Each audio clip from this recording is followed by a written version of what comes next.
hands. Welcome everybody to the NLI USA Signature Speaker Series. I'm Adina Canefield. I'm the CEO of NLI USA. It is truly a pleasure to gather over 100 of you together to hear from the leadership of the National Library of Israel about the beautiful new building that recently opened and about the library's very important work that's underway during the war.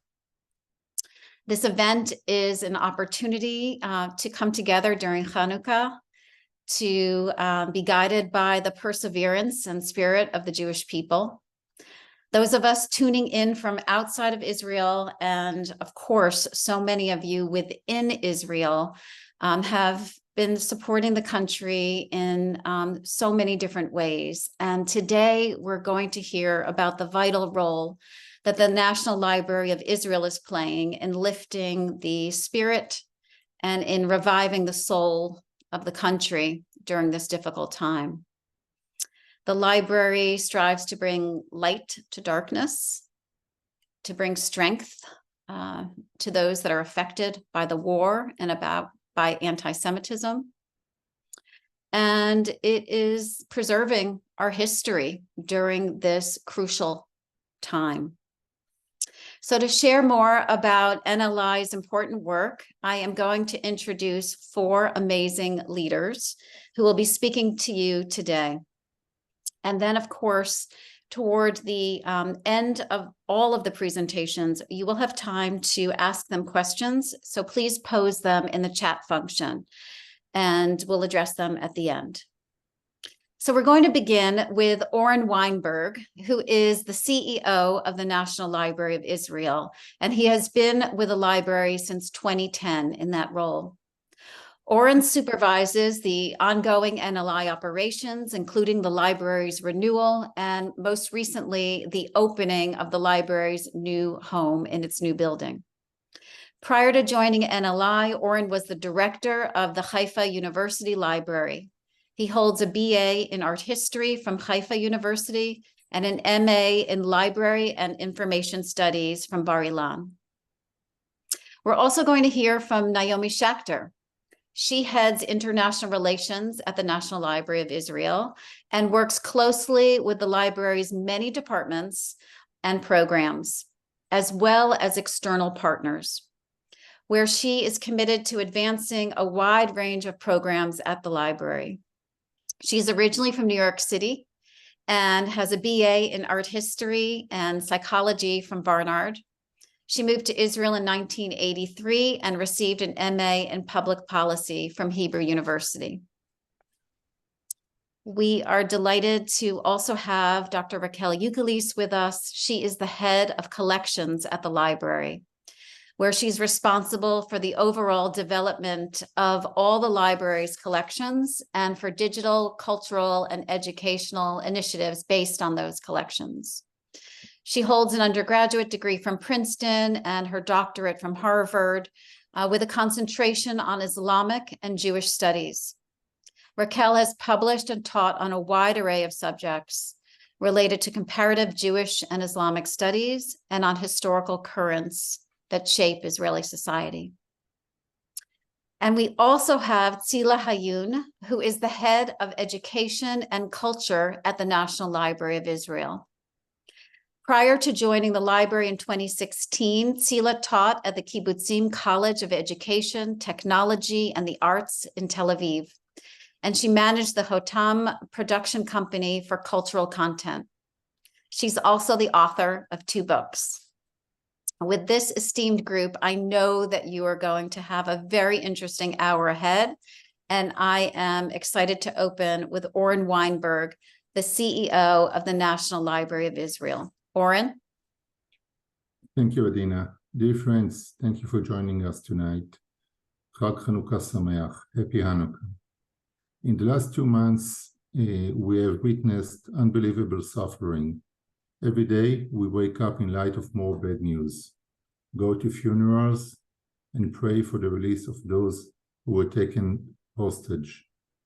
And here we are at Hanukkah, a time that was supposed to be filled with miracles, and unfortunately, we do not have many of these. However, one miracle should stand out: the miracle of opening the new library building to the public during the war. As some of you might know, the library was supposed to celebrate the opening of the new building on October 15, a celebration that was cancelled after that horrible day. But we saw that there is no other way but to open the building, and we did that 2 weeks after the war started. For many of us, it was a sign of strength and hope. And now, after more than a month since we opened, I can say loud and clear that the new building is a beacon of hope. Many of us are feeling that it is hard to breathe these days.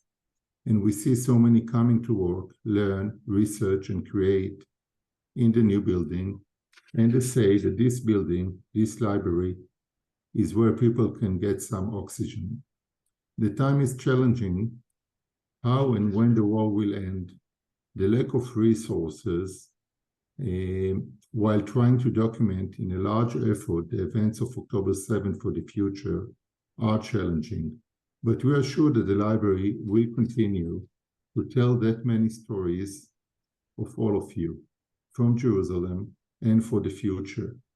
I would like to invite you all to come to Jerusalem to witness for yourself the magic of the library, which is also your library.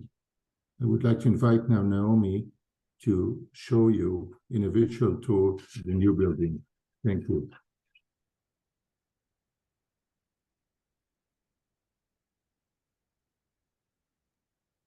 Naomi, please go ahead.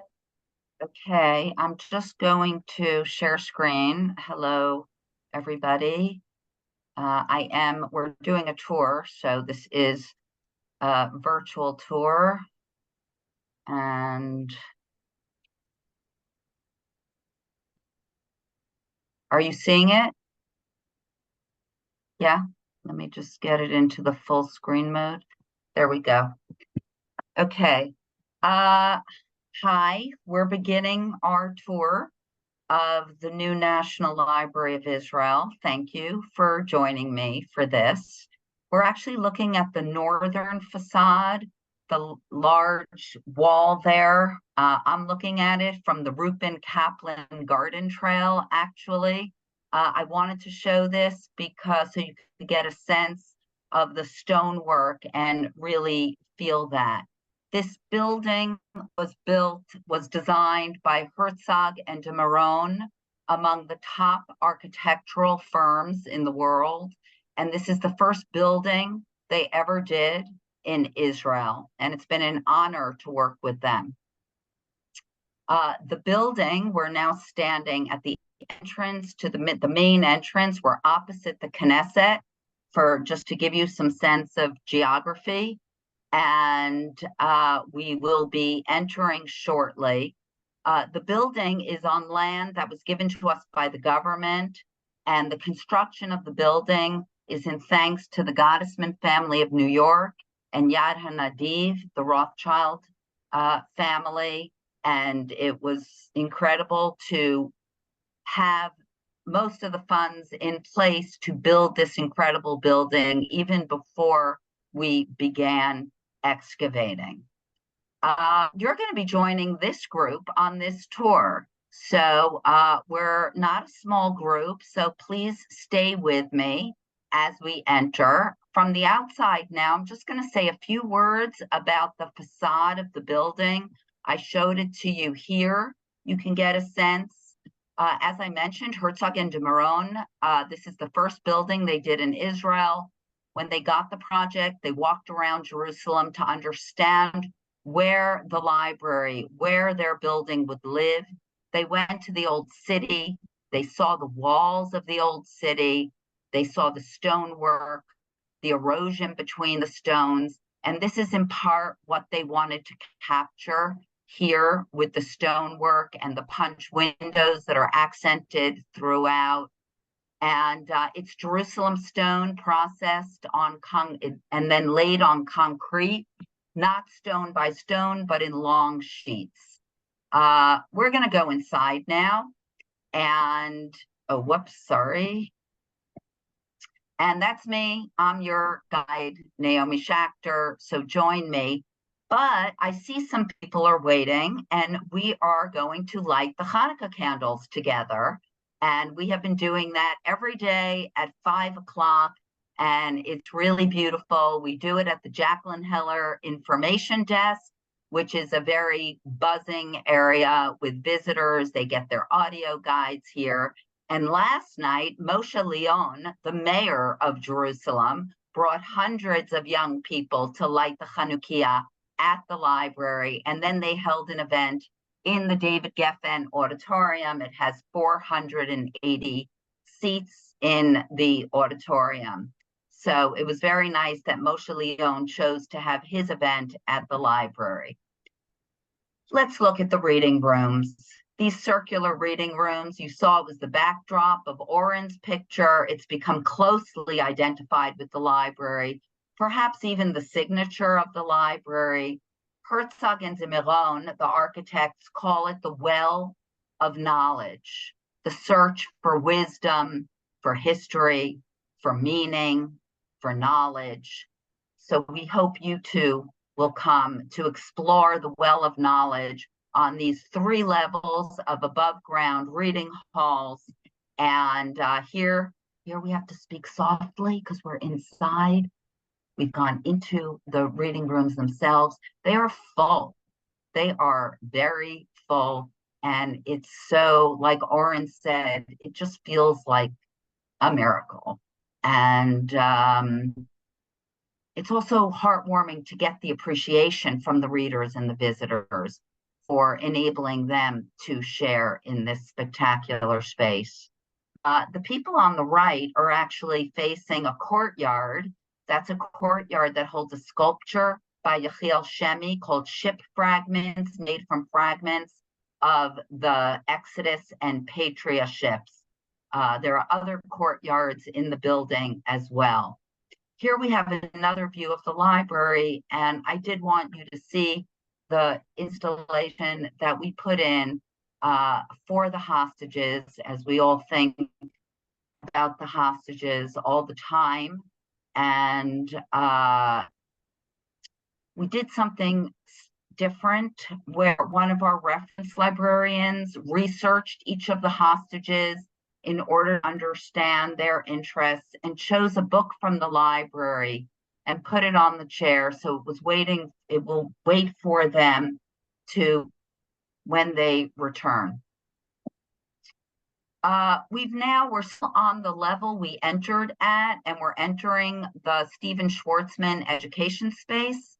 And on the wall, you can see acoustic cushions designed by an Israeli artist, Gali Kanani, based on a book exhibition she had done.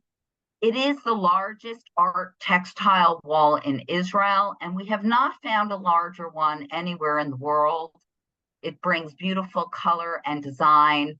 This space has been used extensively over Hanukkah and is already being used by the many students who come for their programs. Thousands will be coming throughout the year.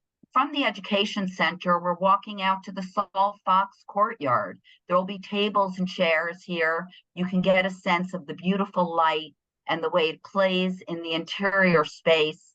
This will serve the cafe that's to the left, Harry's Cafe, and anyone who wants to use it. At the far end, you look out at the southern end of our campus. You can see a plaza, an amphitheater, and you will see the Letters of Light outdoor environmental sculpture by Micha Ullman.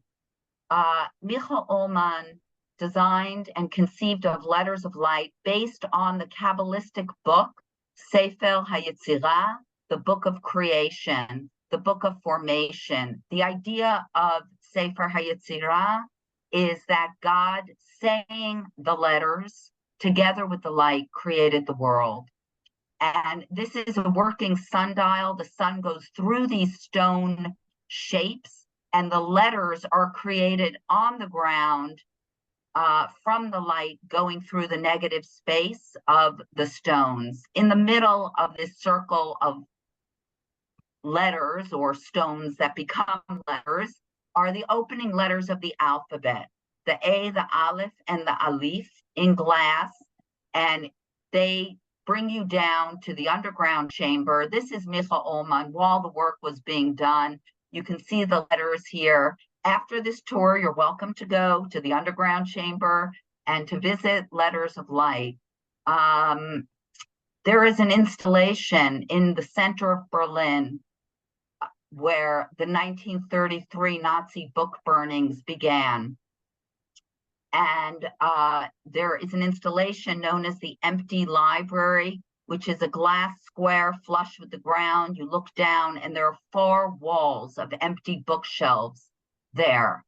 And that installation was created by Micha Ullman. And the dimensions there underground and here where you're seeing are the same. Micha Ullman is in dialogue with his 2 works, the Empty Library in the middle of Berlin, where everything died, and the Letters of Light here at the National Library of Israel, where everything is born.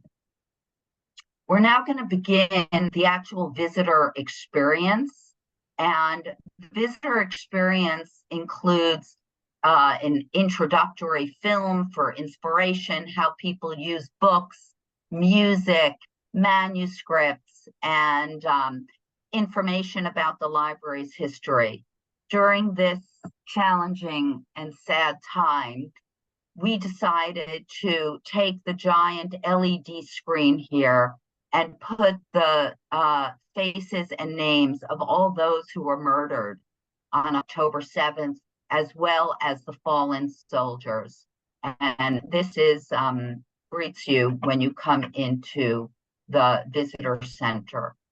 From here, we go into the exhibition space. And there, when you first enter, you'll see 5th century Babylonian incantation bowls.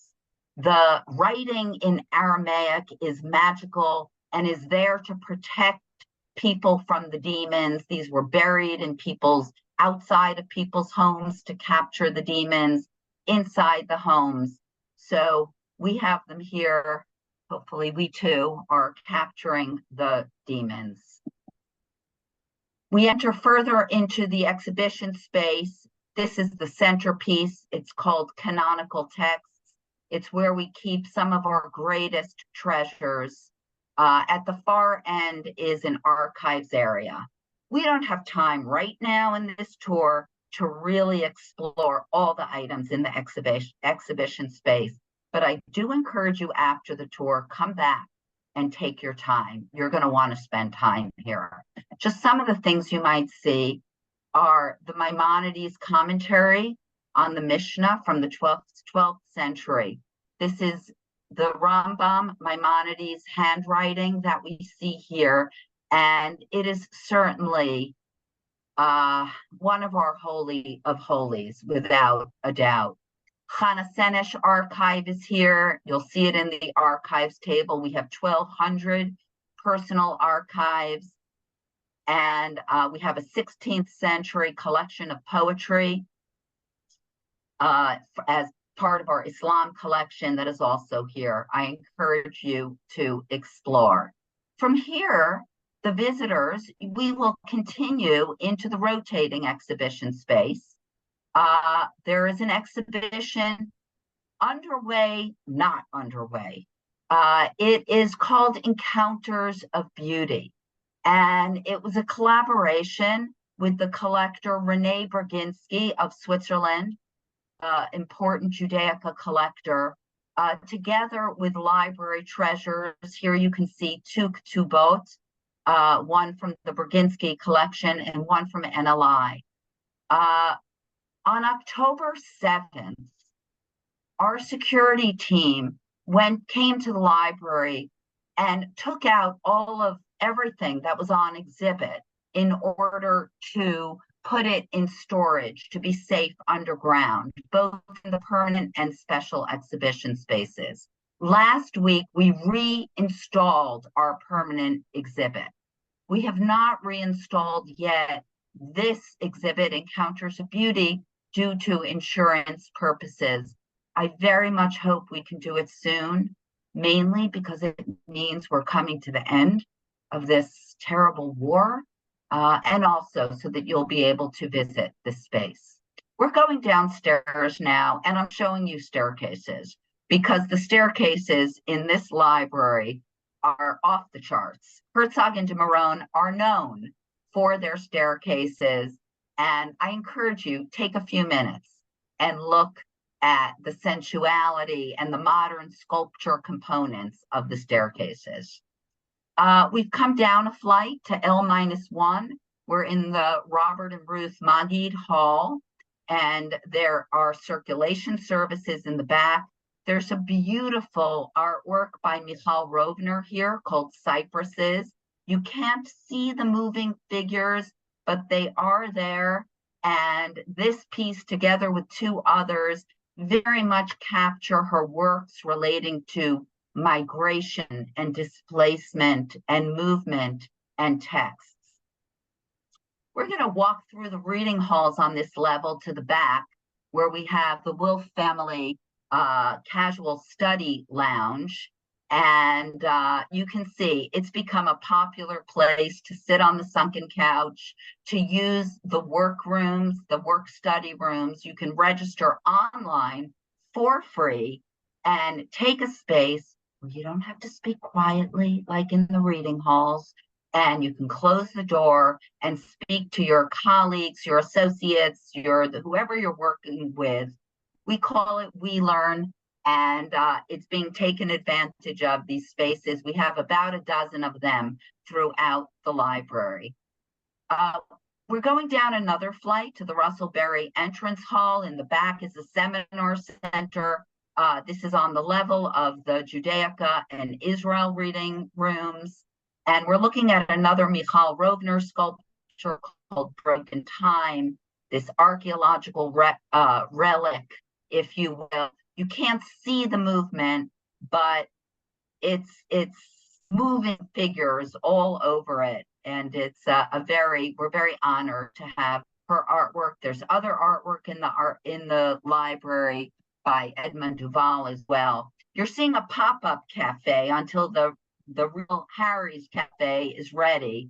This has become, for the first 2 weeks, we had no coffee. These poor readers, they couldn't even get a cup of coffee. Now we have coffee, and I kid you not, maybe the best croissants in Israel. They're really delicious. So come at the end of the tour and enjoy the pop-up cafe. We're going downstairs now, and here we have the Wall Synagogue and the Anheims Germanicos prayer room. And Mincha is happening every day, and the prayer room is in use by many of our Muslim staff and visitors. And or just come into these calming spaces for contemplation, reflection, meditation. We enter the David Berg Foundation Rotunda Gallery. We came in from a door near the synagogue. We could have come down from the reading halls. You see another beautiful staircase here. And people are looking at the automatic stacks. We knew it would be a hit, and it is a hit. The kids stand by the window to watch the robots retrieving the books. There's 4 million books stored here in 50,000 crates. And the robots are back and forth, pulling out the books. Ultimately, a person does pull them out of the box after they go to a picking station. In addition, because it's robotic retrieval, it's reduced oxygen in this area, and you cannot light a fire, meaning we don't even need water sprinklers. So books don't like water as well as fire. And it's a very special space. And when you turn around, you will see the first exhibit now being held in the gallery. It's called Birth of a Work, and it is about the creation of the Letters of Light sculpture that we spoke about earlier. Here we walk into the special collection reading room, and you can see it's a different feel than the modern circular reading rooms upstairs. It's quite spectacular. People walk in and take a breath. You don't have to be special to use the Special Collections reading room. You just have to have a reason why you need to see the Martin Buber archive or the Chana Senesh archive or the 15th century map. And you will get permission to come in and look at these treasures in this climate-controlled reading space. We come to the end of our tour here. This is my colleague Orly, the head of library services. This picture was taken on October 29th, the day that we opened the doors to the public. And it was a very emotional moment for all of us. Orly greeted the readers. We said Shehechianu, and we look forward to seeing you here as well. Thank you. Thank you, Naomi, for your amazing and enthusiastic virtual tour. I've heard so many of them, and you always bring out the excitement of the library. So thank you for your in-person and your virtual tours. I now want to turn to Raquel. I just saw in the chat that there was a question about asking us to describe our documentation and collections work during the war. And that is a perfect transition for us, that question, because Raquel is here to share her and her colleagues' leadership work in the global effort to collect documents related to the war and the resulting reactions to the war. So with that, Raquel. Hello, everyone. I wish we were all sitting together in that beautiful reading room, but it's second best to be together online. It's been over 2 months since the horrific events of October 7th, and I want to share with you our work and also some reflections about the nature of the work of building a national repository for the historical record of October 7th and its aftermath, the current war, and the global Jewish response. One of the most striking aspects of this work is that while the events of October 7th were so brutally physical, almost all of the documentation around the events are digital. Now, digital material is different from physical material. A book, ironically, is a very stable artifact. Books last for hundreds of years, if not more. A digital item is actually very ephemeral. For example, a website that went up right after October 7th can last a few months or just a few years. And so the nature of this work is very different from work that we've done in the past, collecting on other events such as the Yom Kippur War. The work is less about collecting retrospectively and than documenting in real time. That is, if we wait to see which are the most meaningful or important materials, by the time we decide, they can be gone. And so we are casting a very wide net. We are collecting all manners of material in order to make sure that we capture the right materials. Now, I want to tell you a little bit about what we're collecting, how we're collecting, and for what purpose. In continuing the nature of this work, the digital nature of this work, another aspect of the what is the quantity.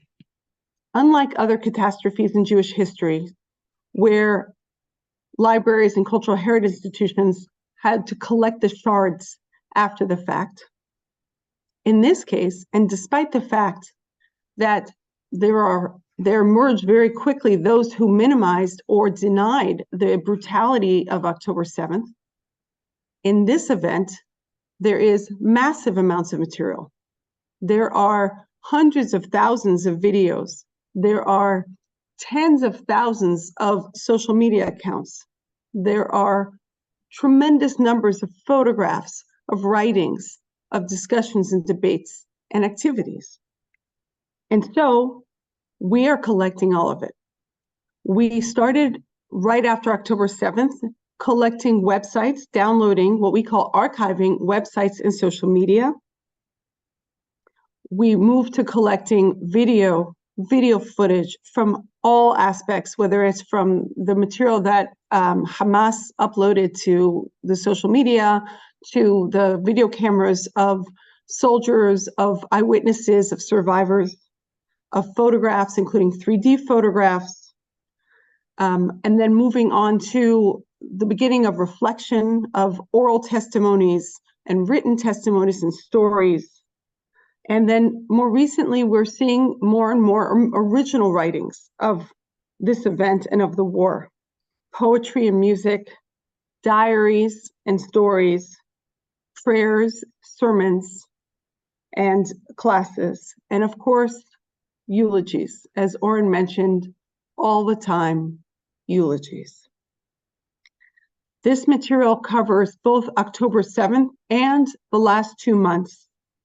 And we are covering not only what is happening in Israel, but we are documenting the actions and reactions of Jews around the world, working together with partners, institutions, and individuals and organizations around the world.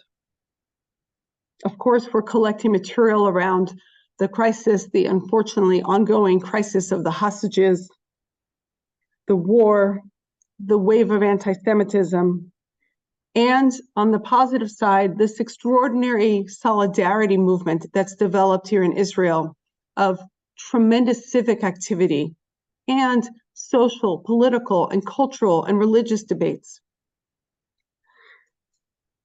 Now, how are we collecting this material? And I'll get to how you can find this material. So the National Library is leading a collaborative effort of dozens and dozens of individuals and groups and organizations. Some material the National Library is collecting on our own. For example, the websites and social media, and also the original writings. We also are working closely with the archives of the communities in the South, the kibbutzim and yeshuvim, the towns and the kibbutzes of the South. Many of them have archives, and so we're working with their professionals so they can be empowered to document their own catastrophes and to create their own memories. And then we are working to support these grassroots collective efforts that developed almost immediately. To date, we have documented about 70 of these grassroots collective efforts.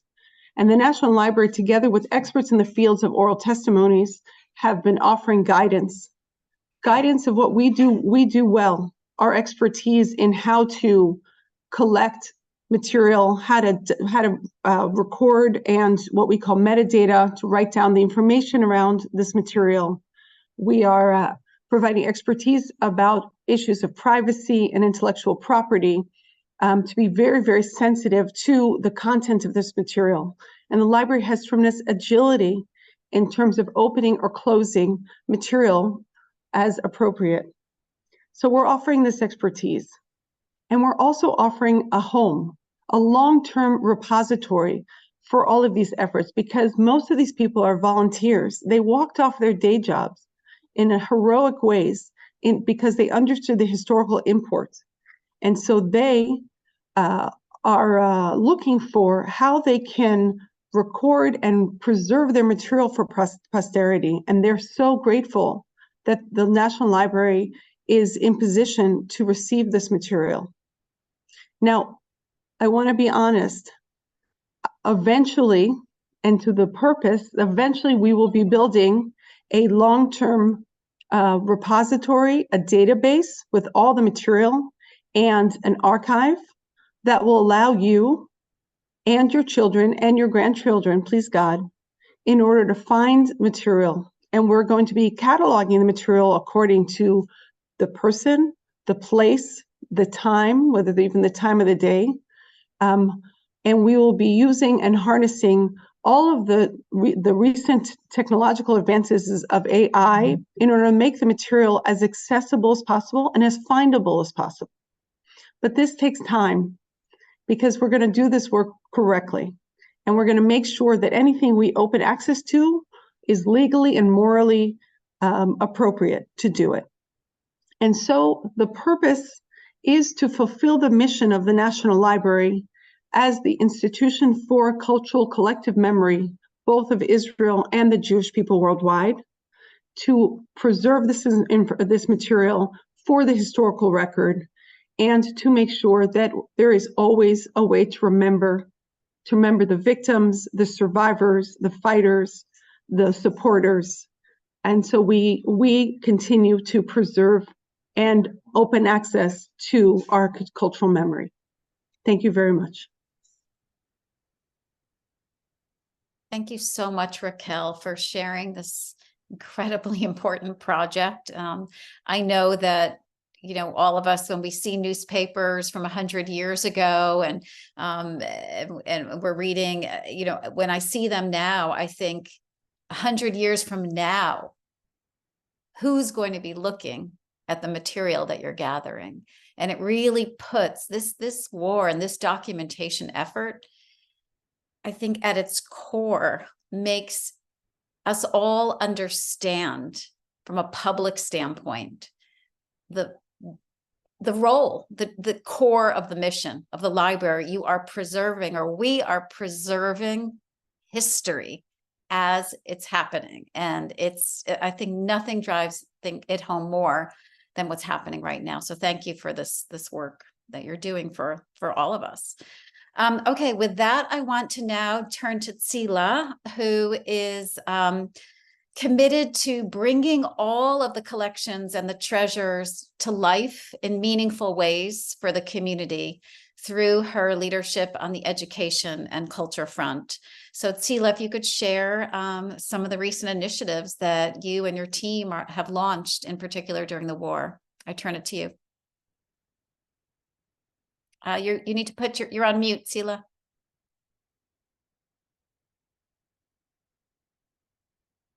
Okay, now you can hear me? Yes. Okay. So happy Hanukkah. I want to take you back a few days before the outbreak of the war.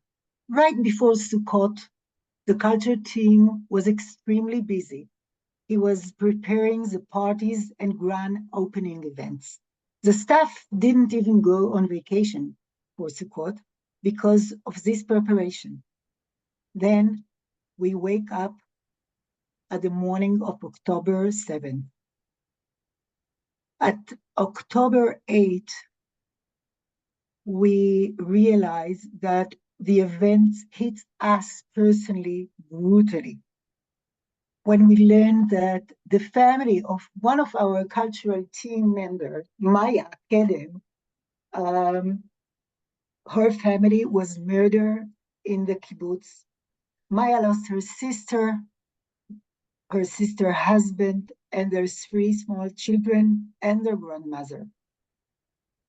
For 2 days, we couldn't do anything. We were just crying. At the 3rd day, we understand that this is a crisis that we all have to pull ourselves together and do things. We need to act. We did many things.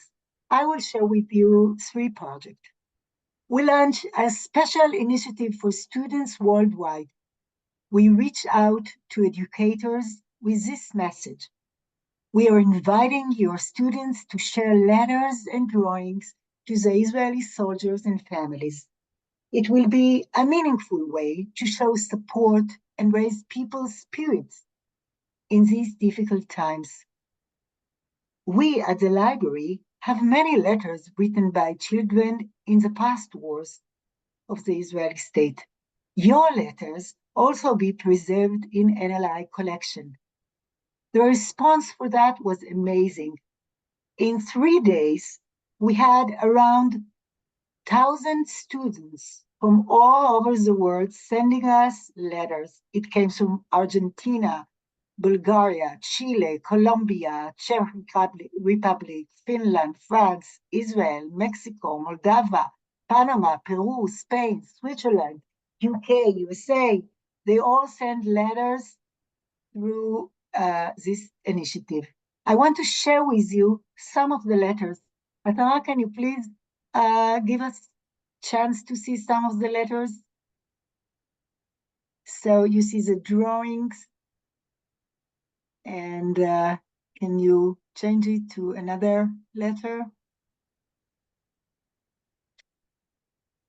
Atara, can you move in the presentation? You can't see me moving them? Wait, I'm sorry.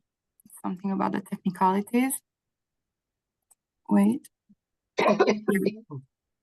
I hope now we see it on a fuller. Okay. Everybody can see?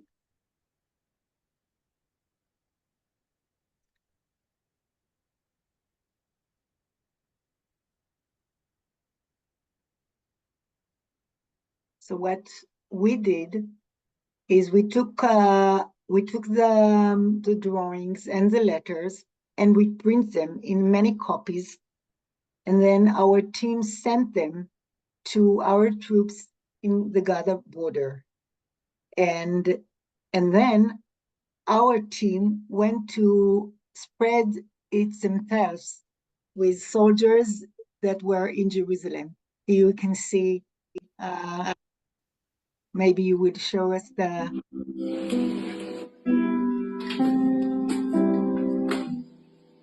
כבר חשבנו, ניצחנו הכל, מגדלים בשמיים בנינו, בן אדם, מי צריך בן אדם, לא יבוא עוד מבול בימינו, לעולם, לעולם לא ניפול, תעזוב, נסתדר בעצמנו, חכמים, נכונים וצודקים, וכלום לא נמצא מעלינו, עד שבאת והדבקת ושיגעת והזכרת ובלבלת והבהלת מיד.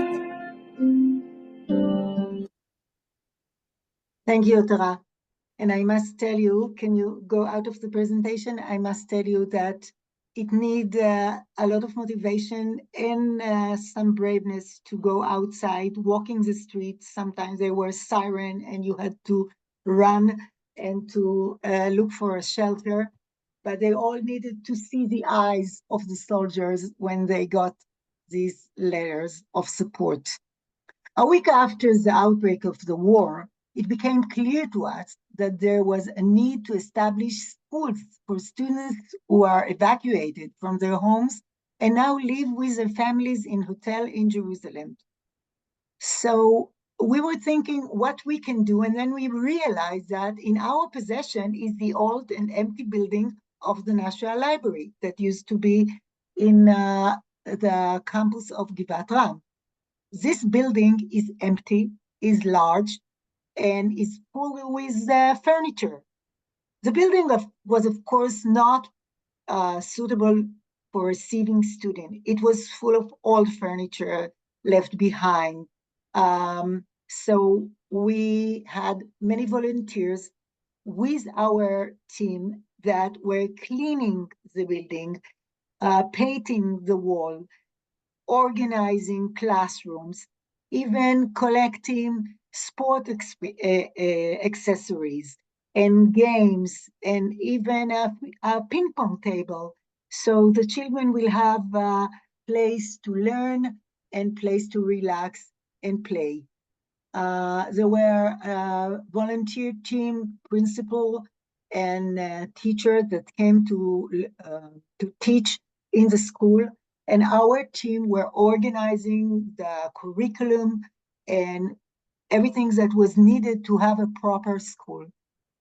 The Ministry of Education decided which children and students will come to each school. And our school, we got students from Shlomi. Shlomi is a northern small city near Ma'alot, near Nazareth. And we were about to to have them in the new school. I must tell you that at the first day of school, we were standing, all of us together, my team and the Ministry of Education team, and people from Jerusalem municipality, like 15 grown-ups, very people that seen some things, and we were all standing at the entrance waiting for those 100 students that are going to come, young students from the from high school and mid school. We were waiting for them. When they entered the school doors, which used to be the old library, everybody was crying. I can't even imagine why we were crying. We were so excited to see these children and to see that maybe we can do something for them. They are still, of course, studying in our school. And Atara, let us see some pictures from the school.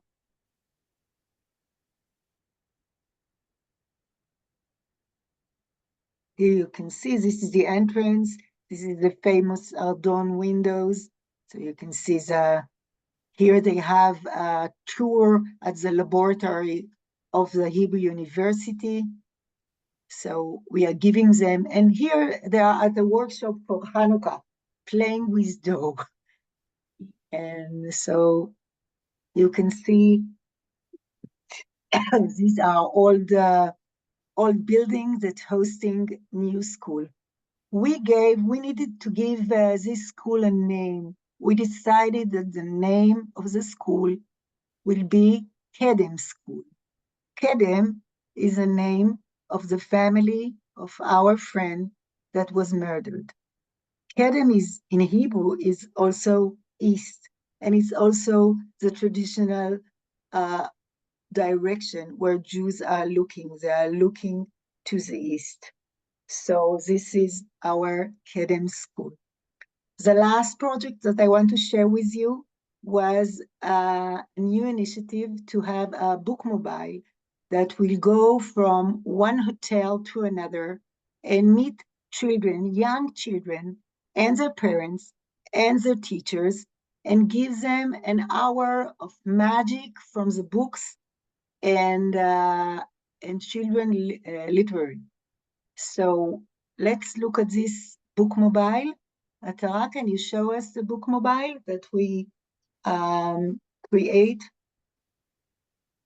This is a book mobile, and it's called Yirmiyahu, the library cat. And you know that cats and libraries and cats and reading are good friends.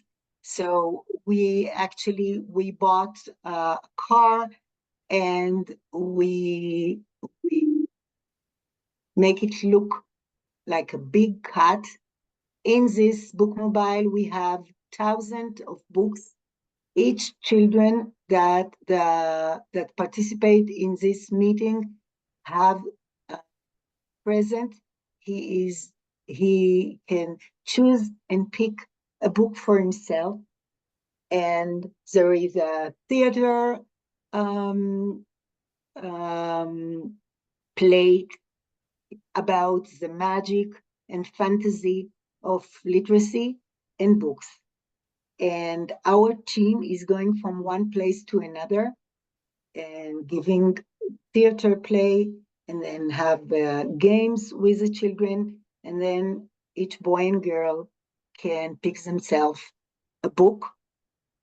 And we hope that this book mobile will ride all over Israel and meet thousands of children that need some magic moments. Thank you. Thank you so much, Tsila, for having us enter giving us a window into the work you're doing for the community, and in particular with the children, which is just incredible. A couple questions have popped up in the chat, so I wanted to toss them to a few of you. Raquel, there was a question about how you make the decisions on what you're preserving and what goes into the collections, and with all the different things in different languages and such. And then additionally, and you touched on this a little bit, but from a different angle, how has electronic publishing affected your collecting? Thank you, Adina. Is the question is in general, correct? Not related to October 7th? I think so, yeah. When I say we, I lead a team of phenomenal professionals, 5 curators of the 5 main collections at the National Library. We are all academics in our background and content experts in our fields. And so we produced a collection policy to answer these exact questions. When do we go broad? When do we go deep? When is it sufficient to buy a representative sample? We have 2 collections that we call national collections, and we aspire to collecting as comprehensively as possible. This is a kind of beacon that we aim towards, but because it's impossible to collect actually comprehensively. But we aspire and we work in about 20 different languages to collect materials related to Jewish culture and history. We collect comprehensively as possible books and periodicals, and we're more selective about special collections like archives and photographs. I will say that the electronic publishing pivot allows us to get closer to comprehensive collecting, because when we shift to digital material and collecting digitally, we can amass much larger repositories of material. And that's true both in terms of our own digitization work. For example, our Ktiv digital library of Hebrew manuscripts, we today cover about 90% of all known Hebrew manuscripts around the world from hundreds and hundreds of institutions. And our JPress, our digital archive of Hebrew, Jewish historical press that has about 26 languages, if I'm not mistaken, and about 5 million pages today, allows us again to tell the story of modern Judaism. When it comes to our research collections, Islam and Middle East, and our general humanities collections, there we aim to provide an excellent research collections for anyone who wants to do research. In our library, you don't have to have an academic affiliation to use our research collections. They're for everyone.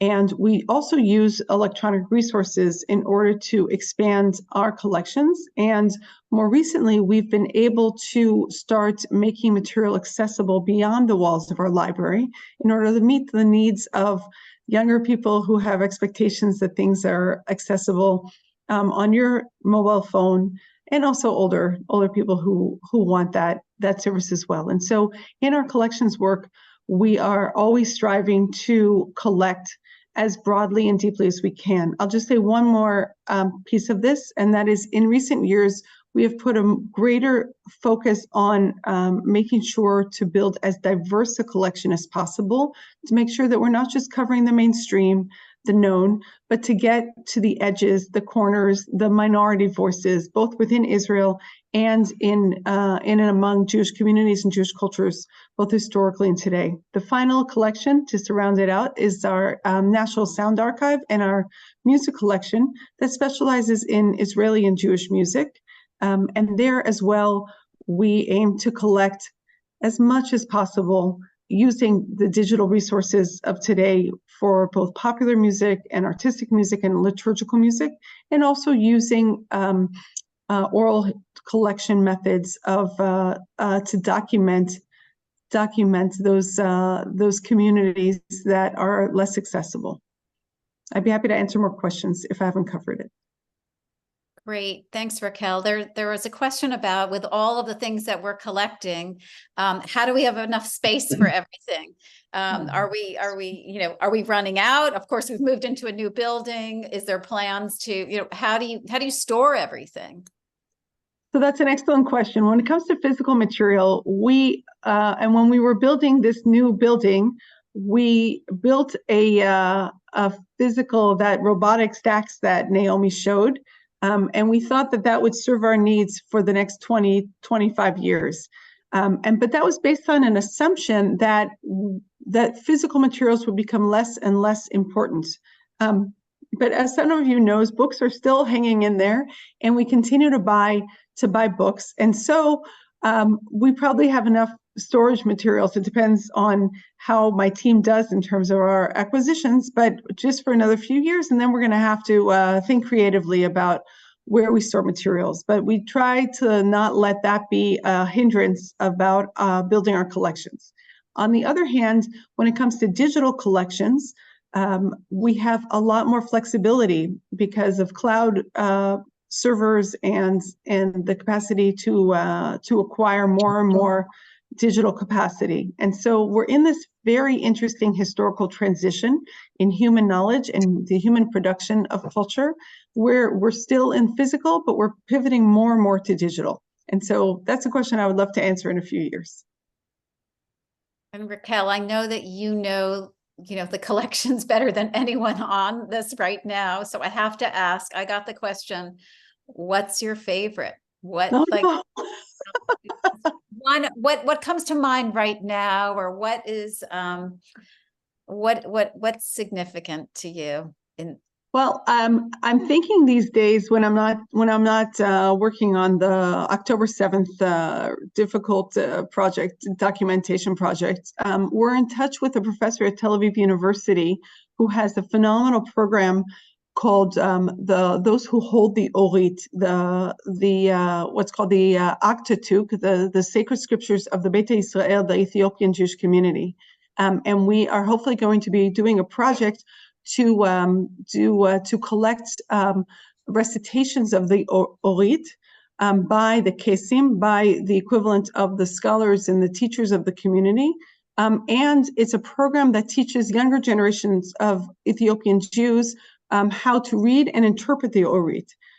Now, I mention that because one of my favorite items in our collections is an 18th century manuscript of the Orit. The Orit is the 5 books of Moses and Joshua, Judges, and Ruth. That is the earliest of the biblical texts in the biblical chronology.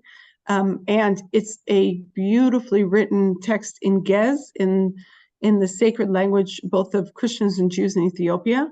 And it also has very short passages that tell the story, the biography of Moses, and certain cultural, sociological stories about the Ethiopian community in what was then in Tigray.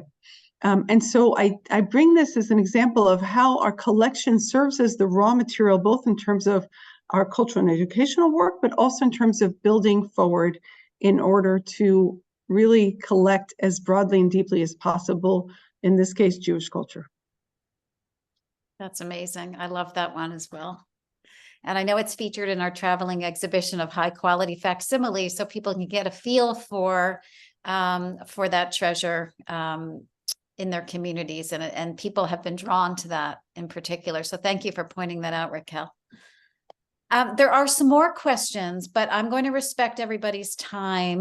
But I do want to share a concluding message that the library has asked me to share. So first of all, I'm going to ask you to open your chat functions and click on the chat below, because as we conclude, the library has asked me to ask you to help support all of these wartime programs. And I consider it an honor to be asked to ask you, both personally to support the library and professionally. And so I'm going to ask if you're moved by what you heard today, if you see the importance of preserving our history, our heritage, and our culture. If you want to help people displaced by the war, children displaced, if you're blessed to be in a position to help and to add to what you're already doing, I'm sure, to help Israel, please do. It's really important. It's impactful. You can be real partners with us and help us move this excellent work with these fine leaders forward. You can click on the donate button in the chat function, and I can see that some of you are doing it. I'm getting dings on my email, so thank you so much. It means a lot. Keep the momentum going. We have a match going on from the Gottesman family, and in addition, a supplementary match from Eli and Jeanette Reinhardt. And between now and December 31, they're matching dollar for dollar every gift that comes in for the library to support the wartime work. So please help us reach the goal that they set for us. They are important people to us, and they want to bring in more friends to the library and more supporters. So if you can, appreciate whatever you can do. You can also support the library by becoming a member. And so there's a membership link in the chat function as well. And you can donate via memberships, and those will count towards our match as well. So with that, I wish everybody light and strength during Hanukkah. And I hope that you all can visit the library soon and enjoy it in person. And until then, please continue enjoying the library virtually through our programs that we offer to you and through all of the digital material that more and more is becoming available to you. So thank you all very, very much. Happy Hanukkah.